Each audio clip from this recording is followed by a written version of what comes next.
nosso olho é muito sensível e precisa de proteção. Esse é o estudo de número 769 aqui do nosso canal Jaboque Vamos Orar. Você é muito bem-vindo, que o nosso bondoso Mestre Jesus te abençoe e nós veremos sobre esse assunto logo após a nossa vinheta.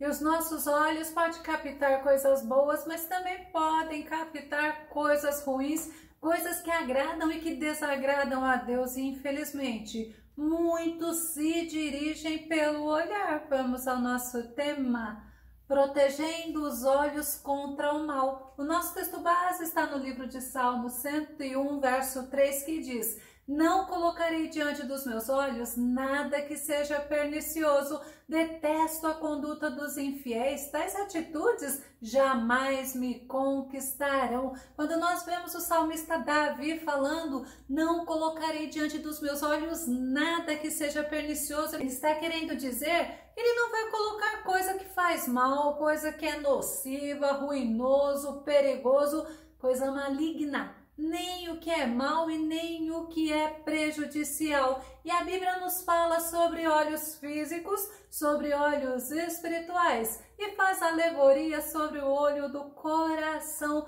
como no caso mente, consciência e entendimento. E nós vamos verificar em Efésios 1, verso 18, que Paulo diz: oro ainda para que os olhos do vosso coração sejam iluminados, para que saibais qual é a real esperança do chamado que ele vos fez, quais são as riquezas da glória da sua herança nos santos. E Paulo, ele nos chama a atenção para os olhos do coração que sejam iluminados. Paulo também está ensinando que o Deus deste século, que não é o Deus Todo-Poderoso, não é o Senhor Jesus, também não é o Espírito Santo. O Deus deste século, desta presente era perversa, é Satanás. E Satanás cegou o entendimento dos incrédulos. Segundo Coríntios, capítulo 4, verso 4, o Deus desta presente era perversa,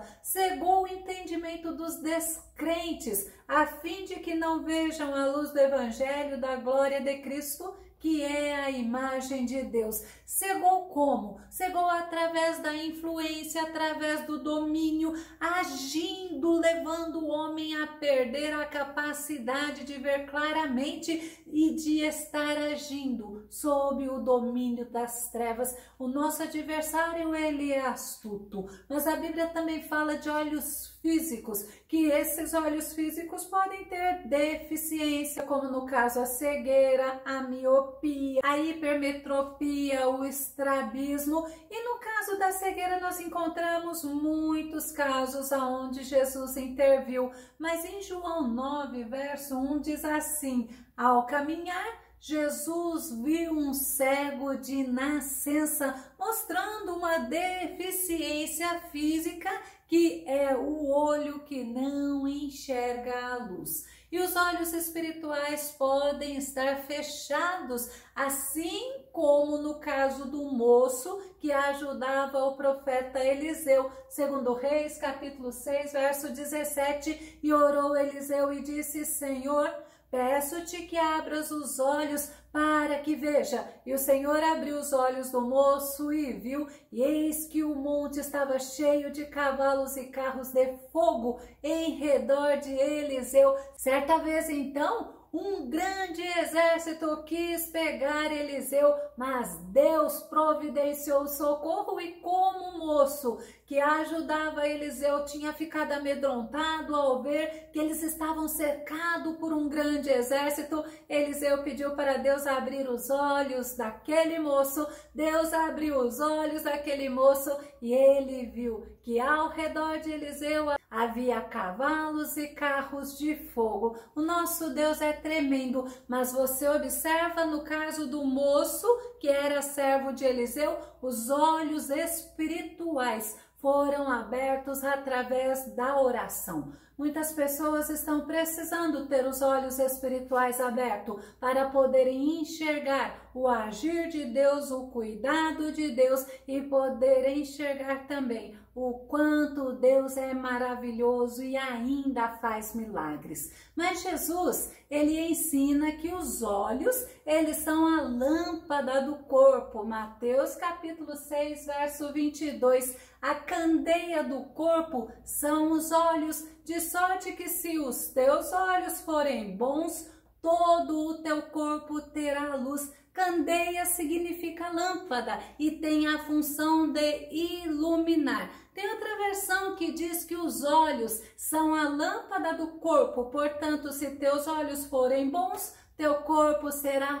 pleno de luz. É a versão da Bíblia King James. Mas quando Jesus ensina que os olhos são como a lâmpada para o corpo, onde ilumina, nós podemos olhar tanto no sentido espiritual, mas também podemos olhar na nossa direção do olhar, aonde estamos colocando o nosso olhar. E no versículo anterior, no contexto anterior, Jesus estava advertindo os discípulos, os fariseus, aonde estava o coração deles, aonde estava o tesouro deles, aí também estaria o coração. E nós vemos que os olhos, como nós vimos no versículo, eles são luz do corpo. Os olhos são bons quando são iluminados através de Jesus, através do Espírito Santo. Mas para que sejam iluminados, nós precisamos estar como? Andando em espírito, sabe por quê? Porque aí nós teremos em nós o brilho de Cristo, assim como a lua. A lua, ela não tem luz própria, mas ela reflete a luz do sol. Assim somos nós. A luz que reflete em nós não é nossa, é a luz de Cristo Jesus em nós. Lucas capítulo 11, verso 34 é outro evangelho falando a mesma coisa. São os teus olhos a luz do teu corpo. Se teus olhos forem humildes, todo o teu corpo será cheio de luz. Porém, se os teus olhos forem malignos, todo o teu corpo estará tomado pelas trevas. É interessante entender, os olhos bons são os olhos daqueles que têm o Espírito Santo habitando dentro de si. São os olhos daqueles que são guiados pelo Espírito Santo, aonde reflete a luz de Cristo, mas são humildes, são pessoas que gostam de estar na presença do Senhor, são pessoas que querem viver para a glória do nome do Senhor. São pessoas que não se entregam à ganância, à vaidade, à ostentação, nem à ambição e muito menos à cobiça. Mas também Jesus falou sobre olhos maus, ou seja, olhos doentes, olhos cobiçosos, no sentido mesmo de fazer o que desagrada a Deus, de querer as coisas para si, sem se importar o que Deus pensa sobre isso. Mas são pessoas que entristecem o Espírito Santo porque andam segundo a concupiscência dos olhos, segundo a cobiça dos olhos. 1 João capítulo 2, verso 15 ao verso 17, o apóstolo João nos diz assim: não ameis o mundo nem o que nele existe. Se alguém ama o mundo, o amor do Pai não está nele, pois tudo o que há no mundo, as paixões da carne, a cobiça dos olhos e a ostentação dos bens não provém do Pai, mas do mundo. Ora, o mundo passa, assim como sua volúpia. Entretanto, aquele que faz a vontade de Deus permanece para sempre. Quantas pessoas têm se afastado do Senhor por estar alimentando os desejos carnais, por estar alimentando a cobiça dos olhos e a ostentação dos bens. Mas tudo isso passa, porque tudo isso faz parte desse mundo físico, mas nós esperamos a nossa redenção, nós esperamos o arrebatamento da igreja. E o crente no passado, antes de aceitar a Cristo como Senhor e Salvador, ele tinha o olhar espiritual doente, tinha um olhar espiritual mau, estava em trevas. Paulo fala em Efésios capítulo 5, verso 8, pois no passado eres trevas, mas agora sois luz no Senhor, assim andai como filhos da luz. Lembre então da questão da lua. A lua reflete a luz do sol, o brilho do sol, e nós refletimos o brilho de Cristo em nós. Antes, nós não servíamos ao Senhor, o nosso olhar estava nas coisas deste presente século e nós andávamos em trevas, separados de Deus. Mas como filhos da luz, devemos andar corretamente, assim como o profeta Isaías nos ensina. Isaías capítulo 33, verso 15, aquele que anda corretamente e fala o que é reto, que recusa o lucro injusto, cuja mão não aceita suborno, que tapa os ouvidos para as tramas de assassinos e fecha os olhos para não contemplar o mal. E o nosso texto base mostra a atitude de Davi. Davi, ele assumiu um compromisso com Deus. Ele não queria ter diante do olhar dele coisas más, coisas que desagradavam a Deus, coisas que eram contrárias à palavra do Senhor, coisas que poderiam levar ele ao pecado, a se afastar de Deus. E ele ainda fala, ele não participaria, ele não incentivaria, ele não daria apoio, ele andaria corretamente diante de Deus. Tem outra versão do nosso texto base que nós vamos ver aqui no Salmo 101, verso 3, que diz: não proporei ante meus olhos nenhum pensamento culpável, terei horror àquele que pratica o mal, não será ele meu amigo. Davi, ele se afastava daquelas pessoas que não queriam ter o Senhor Deus sendo orientador, sendo amigo, sendo conselheiro deles. Davi, ele queria ter pessoas junto com ele, mas pessoas fiéis a Deus. Davi, ele teve uma experiência muito frustrante que trouxe muito sofrimento a ele. Quando ele olhou alguma coisa, ele cobiçou aquela coisa, ele desejou, ele foi se informar sobre o que era aquilo, na verdade, quem era aquela pessoa que ele viu, e aí ele pecou. Segundo Samuel capítulo 11, verso 2 diz assim: uma tarde, Davi levantou-se da cama e foi passear pelo terraço do palácio. Do terraço, ele viu uma mulher muito bonita tomando banho. Agora imagina, os homens, o exército de Davi estava em guerra e Davi estava no palácio.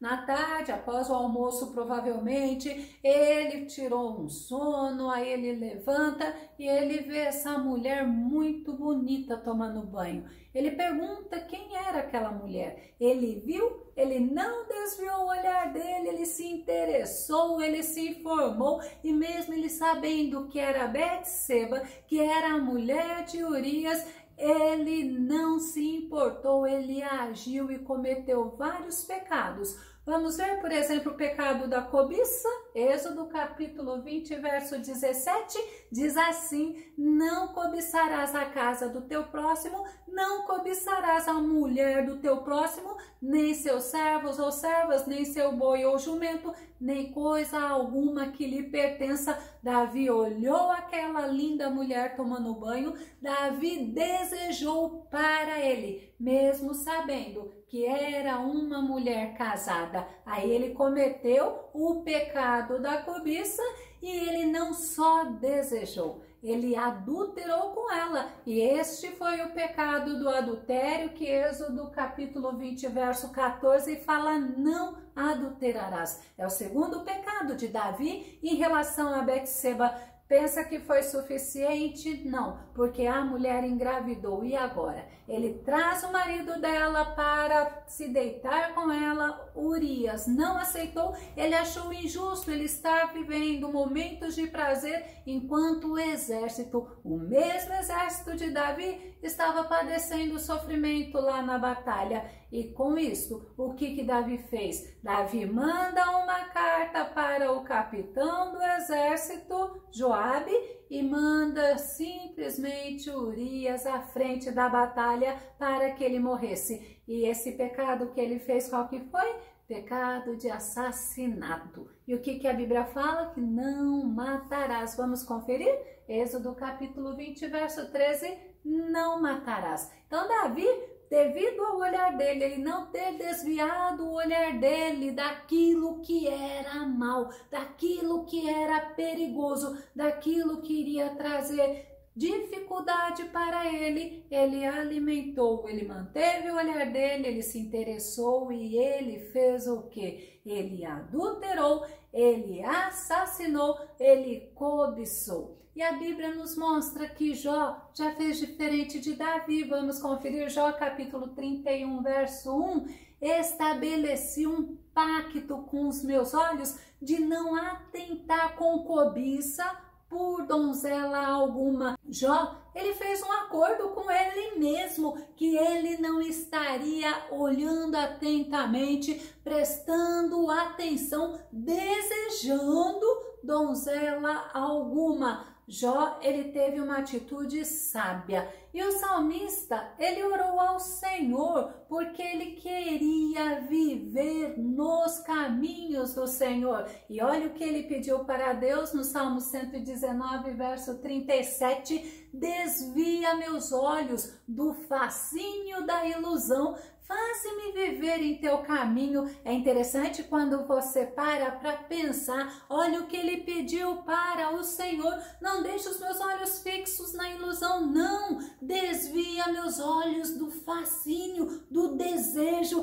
mas faze-me viver em teu caminho. E quantas pessoas vivem alimentando a ilusão, alimentando a mentira e vivendo de confusão. Tem outra versão que diz assim: desvia os meus olhos das coisas inúteis, faze-me viver nos caminhos que traçastes. E é importante você entender, quando nós oramos, o Senhor, ele vem ao nosso socorro, mas nós temos que fazer a nossa parte. E o rei Salomão, ele nos ensina que devemos olhar para frente, não para o passado, mas devemos estar com o nosso olhar fixo no propósito. Provérbios capítulo 4, verso 25. Olhe sempre, para frente. Mantenha o olhar fixo no que está adiante de você. Ou seja, mantém teu olhar fixo no objetivo a ser alcançado. O objetivo do cristão, sabe qual é? É a vida eterna, é a vida gloriosa com Cristo Jesus. Para isso, nós estamos aqui na terra, nós estamos numa caminhada com Cristo, mas o nosso foco é sempre as mansões celestiais, olhando para o nosso Senhor. Paulo, em 2 Coríntios, capítulo 4, verso 18, nos ensina, sendo assim, fixamos nossos olhos não naquilo que se pode enxergar, mas nos elementos que não são vistos, pois os visíveis são temporais, ao passo que os que se não veem são eternos. Nós precisamos estar com o nosso olhar fixo no nosso propósito, e nós temos um propósito. O propósito é a vida eterna, e o cristão tem que estar na caminhada cristã, com seu olhar fixo em Cristo Jesus. Hebreus capítulo 12, verso 2, que diz assim: olhando fixamente para o autor e consumador da fé, Jesus, o qual, por causa do júbilo que lhe fora proposto, suportou a cruz, desprezando a vergonha, e assentou-se à direita do trono de Deus. Mas, infelizmente, muitos servos de Deus tiram o olhar dele, que estava fixo em Jesus, e fica olhando as dificuldades, as lutas, aquilo que dá prazer carnal, e olha, eles ficam com os olhos fixos nas coisas daqui desta terra, e eles se esquecem que aquele que já fez a promessa da vitória é fiel para cumprir. Essas pessoas, elas estão precisando ter os olhos espirituais abertos. Os nossos olhos têm que estar colocados no Senhor sempre. Vamos pegar o exemplo do rei Josafá, que certa vez se levantou contra ele, veio batalhar contra ele, um exército muito grande. Eles se uniram para fazer a guerra e Josafá se sentiu impotente diante daquela enorme multidão. Segundo Crônicas, capítulo 20, verso 12, diz: ah, nosso Deus, porventura não nos julgarás, porque em nós não há força perante esta grande multidão que vem contra nós e não sabemos o que faremos. Aí olha o que Josafá fala: porém os nossos olhos estão postos em ti. É justamente aonde o cristão deve permanecer, com o olhar fixado no Senhor, porque enquanto estamos com o nosso olhar fixados no Senhor, não nos agradamos das coisas que desagradam a Deus, não queremos nem ver o que desagrada a Deus. O salmista Davi tinha o propósito de estar com seu olhar voltado para o Senhor, porque assim ele não entraria em armadilhas feitas pelo inimigo. E o inimigo, ele tem o propósito de afastar o homem de Deus. Vamos ver o que Davi fala no Salmo 25, verso 15. Os meus olhos estão sempre voltados para o Senhor, pois só Ele tira os meus pés da armadilha. Então não podemos tirar o nosso olhar, que tem que estar voltado para o Senhor, e colocar o nosso olhar nas coisas daqui desta terra, não. Lembra o que João falou: tudo aqui é passageiro, mas aquele que faz a vontade de Deus, este permanece para sempre. Ainda no Salmo 123, verso 2, diz assim: assim como os olhos dos servos estão atentos à mão do seu Senhor, e como os olhos das servas estão atentos à mão de sua senhora, também os nossos olhos estão atentos ao Senhor, ao nosso Deus, esperando que Ele tenha misericórdia de nós. Eu quero concluir esse estudo com uma pergunta direcionada a você. Como você tem protegido os seus olhos espirituais? Como você tem protegido esta entrada de informação? O que você tem feito? Onde você tem deixado os teus olhos contemplarem? Que possamos aprender cada vez mais e mais a agradarmos ao Senhor, e não podemos, em hipótese alguma, ignorar as ciladas, as armadilhas do maligno. Eu vou deixar uma dica para você: cuidado com o nada a ver. Sabe o que é? Não tem nada a ver, mas tem tudo a ver. Coloque o teu olhar no autor e consumador da nossa fé. Se você gostou desse vídeo, se esse vídeo edificou a tua vida, faça seus comentários aqui no canal, compartilhe e dá o seu like. Caso você ainda não esteja inscrito no canal Jaboque Vamos Orar, eu te convido para você se inscrever. Que o nosso bondoso Mestre Jesus te abençoe grandemente e até o nosso próximo estudo aqui no nosso canal Jaboque Vamos Orar. Fica com Deus e Deus te abençoe.